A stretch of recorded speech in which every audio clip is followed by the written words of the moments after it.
Anunnaki kemudian menggabungkan DNA mereka dengan DNA Homo erectus alias manusia purba, sehingga terciptalah Homo sapiens alias manusia. Anunnaki ternyata tidak sendiri. Mereka membawa ras alien lain yang menjadi budak mereka.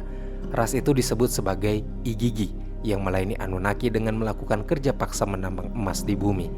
Kisah tentang Anunnaki dan Igigi ini sama dengan apa yang tertulis dalam sejarah Babilonia yang ditulis di abad ke-18 sebelum Masehi. Setelah menjalani kerja paksa yang sangat berat selama beberapa ribu tahun, Igigi tampaknya muak dan akhirnya memberontak menghadapi penindasan yang dilakukan Anunnaki.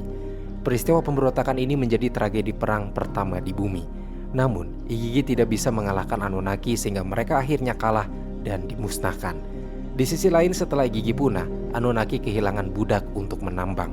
Mereka mulai berpikir untuk menciptakan budak di bumi lewat rekayasa genetik supaya dapat menghasilkan budak baru yang cukup cerdas untuk bekerja secara kompleks, tapi tidak cukup kuat untuk melawan mereka.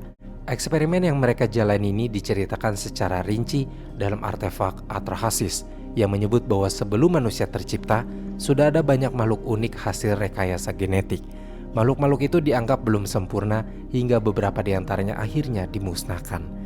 Anunnaki kemudian menggabungkan DNA mereka dengan DNA Homo erectus alias manusia purba, sehingga terciptalah Homo sapiens alias manusia.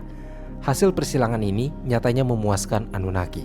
Manusia dianggap cukup kuat untuk dijadikan budak pertambangan dan cukup cerdas untuk mengerjakan berbagai pekerjaan yang rumit. Tablet yang ditemukan di Irak menyebut bahwa manusia pertama ciptaan Anunnaki ini bernama Adamu, yang dalam bahasa Ibrani disebut Adam, artinya manusia.